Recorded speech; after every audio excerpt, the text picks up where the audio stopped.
Peter. And thanks for that reading, David.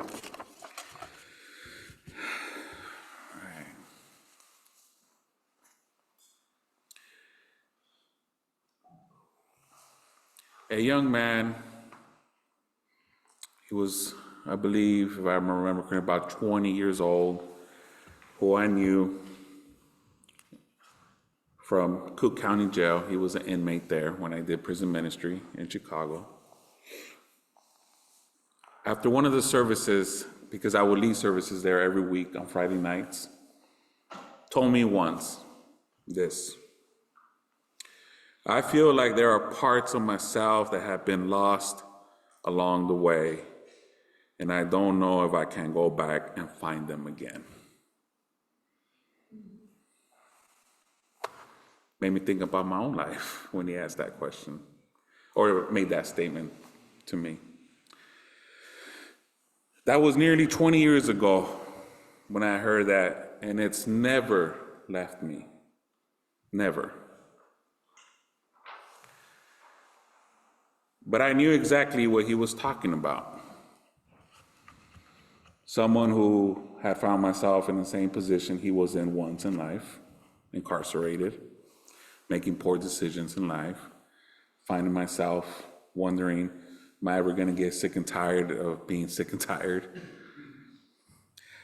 Of course, I thought about parts of my life that had been lost along the way through the various also transformations I have gone through in my own spiritual journey, which have been many. I have not been the same person since I converted to Christianity as a Christian. But recent losses and long ago losses that had never been forgotten also affect that. I suspect many of you know what that's like too. Yes? You can probably name parts of yourself that have been lost along the way. Some of those lost parts are maybe recent wounds. Others are scared memories. And always the question, can we find the lost parts of ourselves? Can we become whole again? I wonder if that's what the shepherd and woman in today's gospel are asking themselves. I wonder if they feel as if they have lost a part of their life, a sheep, a coin. It's not just a sheep, any sheep, but this sheep, a particular sheep. And it's not just a coin, any coin, but this coin, a particular coin. It's not just a part of our life, any part, but this part, a particular part. Without it, we are less than whole, and we want ourselves back. If you know what it's like to have lost a part of yourself, then you know what it's like to be the shepherd and woman in today's gospel. That's not the usual way this gospel is interpreted, of course. The usual interpretation goes something like this: the lost sheep and lost coin are often taken to be sinners, right? Who have gone astray, done wrong, gotten lost. And the shepherd and woman are often seen as images of a searching God.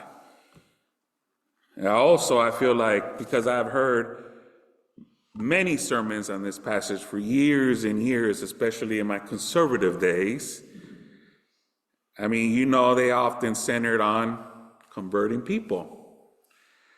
And there's this need to evangelize and witness and share our faith. But for me, that doesn't fit really the story. The woman says, I have found the coin that I had lost, right? The shepherd says, I have found my sheep that was lost. The woman lost her coin. The shepherd lost his sheep. is more about the shepherd and woman than the sheep and coin, I believe. The lost sheep and coin already belong to the shepherd and woman, after all. The shepherd had 100 sheep to begin with, and the woman had 10 coins to begin with, right? The shepherd lost a part of himself. The woman lost a part of herself. They were whole and complete until something of their life was lost. So I want to take a different approach to today's gospel from the usual interpretation of telling you go evangelize. What if we are the shepherd and the woman, I ask myself? And what if the sheep and coins are parts of our life, parts of ourselves? Maybe today's gospel is not about categorizing ourselves or others as sinners or righteous as the Pharisees and scribes are doing, we heard. Maybe this gospel is really about wholeness and losing parts of ourselves, and not who is good or bad, in or out. Here's why I say that. Luke says that Jesus told them this parable, right? Told them this parable. To who? Who is them? I ask myself, right? Is Jesus telling these parables to the tax collectors and sinners who were coming near to listen to him? Or is he telling them to the Pharisees and scribes who were grumbling about him, welcoming sinners and eating with them?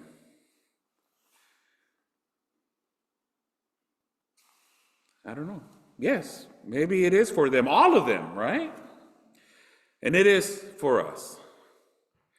The difference between the tax collectors and sinners and the Pharisees and scribes is not that one group, I believe, is lost and the other is not lost. One group is sinful or the other righteous. I believe the difference is that one group is lost and they know, and the other group is lost but they don't know it. Maybe. To be lost is something I know I've experienced many times in my life. Sometimes we know we are lost, and other times we don't, I think. When have you lost a part of yourself? What parts of your life are you searching for today, maybe? What do you need to have more wholeness? Have you ever said that you need to get your life turned around? Have you ever felt like something was missing? Maybe you knew what it was, or maybe you didn't. You just had a restless longing, a sense that there was something missing, something more to your life.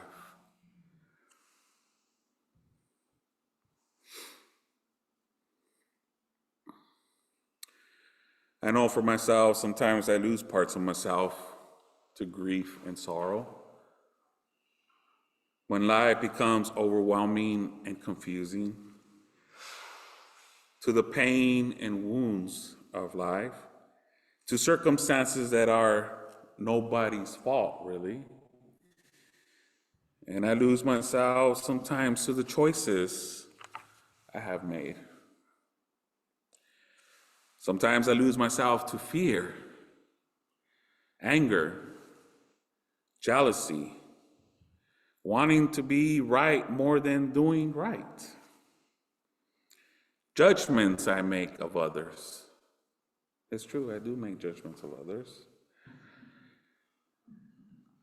Refusing to forgive. Sometimes I lose myself to success or gaining approval, meeting the expectations of others. Sometimes the lost part of myself has been faith, hope, a dream. It is so easy to lose, I believe, a piece of ourselves, and it can happen in 1,000 different ways, can it? So I ask myself, am I today settling for less than what I really want out of my life and my relationships with people?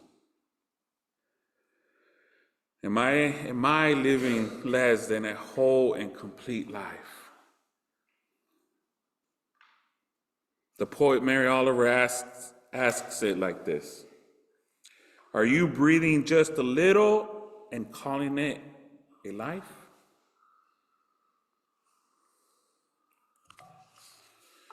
So I have to remind myself, let's not do that, right? Let's not settle. I believe today's gospel is an invitation to wholeness, or what we sometimes call salvation. It's not about being 90% or even 99% alive or whole. We are to look at the entirety of our life, amen? Every sheep matters. Every coin matters. This is about wholeness and abundance, not as a quantity, but as a quality of life. Again, I believe that the gospel of Jesus is not about making bad people good. It's about bringing peoples back to life. It's a path by which we find ourselves. It's a call to wholeness. Jesus is always calling us back to ourselves, back to wholeness. Our life's journey is a journey towards wholeness. And it is a lifelong search to integrate and live a whole life, isn't it? So where are you on this journey? We know these stories as the parable of the lost sheep and the parable of the lost coin, but for me, that's not completely accurate. They could also be called the parable of the found sheep and the parable of the found coin. That's how both stories end for me.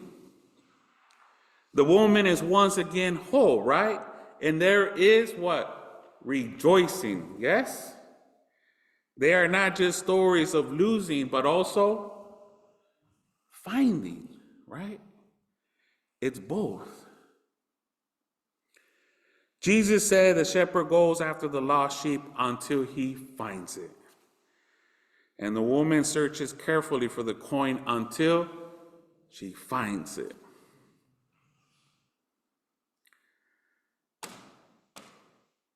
Until he finds it, until she finds it. There is a promise and a call in that for us too. The promise is that there will be a finding for us too, and the call is to search until we find it. Sometimes it's a call to light a lamp, sweep our house, and search carefully in the very place in which we live and have our relationships. The place that is most known and familiar. And the other times, the call to wholeness takes us into the wilderness, into the wild and untamed parts of our lives. That kind of searching until we find, is not a searching outside of ourselves, but a searching within. It means searching until we value ourselves beyond what we have done and left undone, beyond what we have or don't have, beyond our successes and failures. beyond what is or might have been.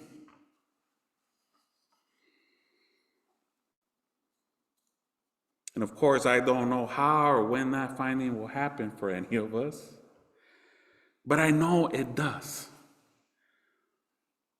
I've experienced it in my life, and I've seen it happen in the life of others. That finding returns us to ourselves. And yet, I also know that the searching and finding never end. There is a continuing call to become more fully and authentically ourselves. I will end with this.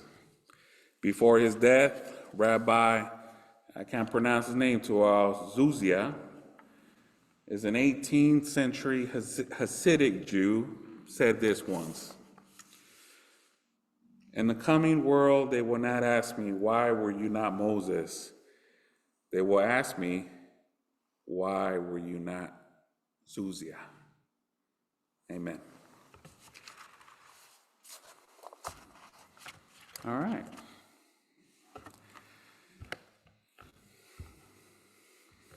Thoughts, reflections? Yes. Thank you, Jorge. Lost and found is like one of those binary things, like good and bad, evil, good, and if part of you is lost, and if it's, you tend to sometimes like blame yourself or scold yourself, hide something from yourself.